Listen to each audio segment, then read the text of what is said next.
પૂરો વાંચજો, આજે એમની જન્મતિથિ છે। કુદરતના પ્રહારને જ પ્રગતિનું સોપાન બનાવનાર લુઈ બ્રેઇલ, જે સોયો આંખમાં ખૂંપ્યો એ જ સોયો અક્ષરની ઓળખ બન્યો। મનહરવાળા રસનિધિ। કુદરતનો દરેક નિર્ણય માનવ સમજના સીમાડાની બહાર હોય છે, પરંતુ એ નિર્ણય પાછળ હંમેશા કોઈ ઊંડા અને કલ્યાણકારી હેતુ છુપાયેલો હોય છે।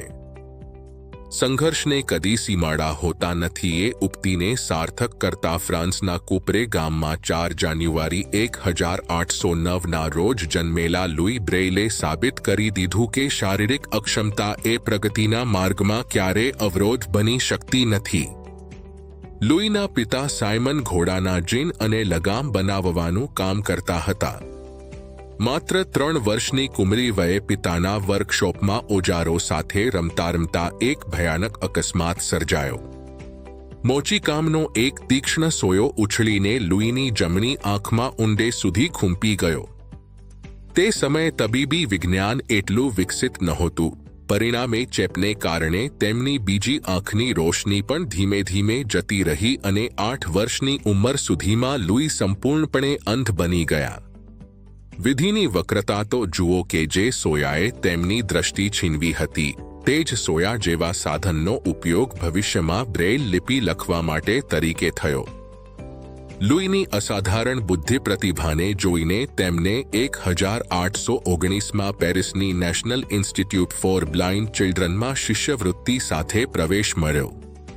ત્યાં તે સમયે ક્રોસ્ડ ટ્વીગ અને એમ્બોસ્ડ લેટર્સ જેવી અત્યંત જટિલ પદ્ધતિઓ વપરાતી હતી, જે જ્ઞાન મેળવવા માટે અપૂરતી હતી।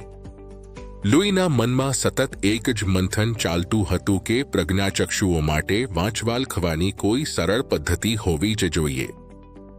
1821માં ફ્રેન્ચ લશ્કરના કેપ્ટન ચાર્લ્સ બાર્બર તેમની સંસ્થામાં આવ્યા અને તેમણે સૈનિકો માટે રાત્રિના અંધકારમાં સંદેશા વાંચવા માટે બનાવેલી 12 ટપકાની નાઇટ રાઇટિંગ પદ્ધતિ વિશે જણાવ્યું।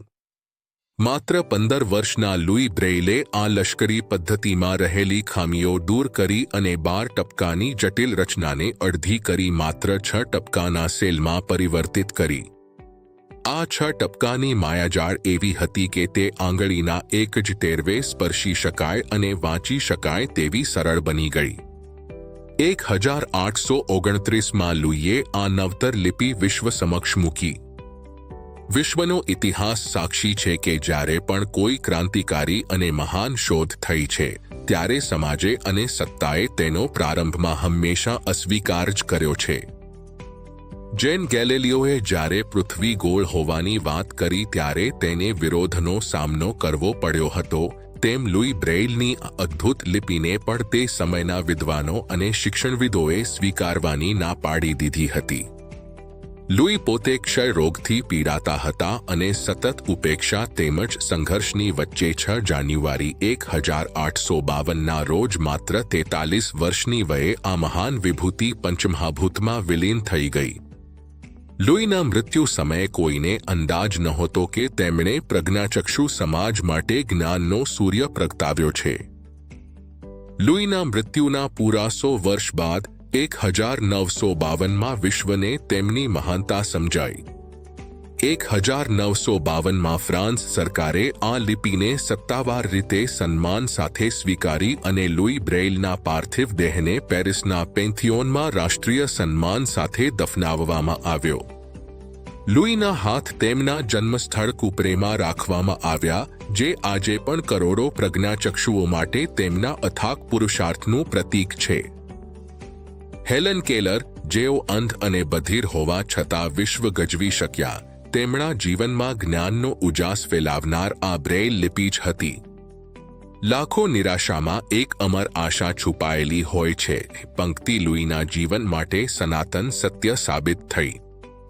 જો લુઈ બ્રેઇલ અંધ ન થયા હોત તો કદાચ વિશ્વના કરોડો અંધજનો આજે પણ અજ્ઞાનતાના અંધકારમાં ભટકતા હોત। આજે ભલે ટેકનોલોજીના યુગમાં અનેક સાધનો આવ્યા હોય, પરંતુ પ્રજ્ઞાચક્ષુઓ માટે અક્ષરજ્ઞાનનો પાયો તો લુઈ બ્રેઇલના પેલા 6 ટપકા જ છે। આ મહાન તારણહારને સમગ્ર જગત હંમેશા કૃતજ્ઞતાપૂર્વક વંદન કરતું રહેશે।